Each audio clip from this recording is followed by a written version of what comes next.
My human. Yes, my cat. Have you noticed how of late your chicken have fattened up? You must be feeding them real good. Of course I am. Okay, my point is, I ain't interested in how fat they are. Well, what's your point then? Can we slaughter one? Like today? Please? What?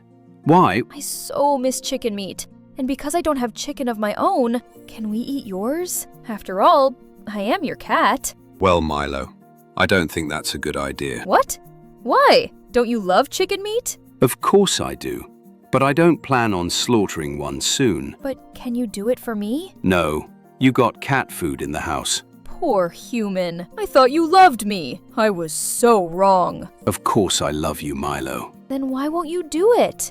Because sometimes love doesn't mean bending to every request. I refuse to understand what you just told me. Have a lovely life. Wait, what are you planning on doing, Milo? Oh, so now you care? Yes, enough to want to know what you are planning to do. You will find out soon. Bye!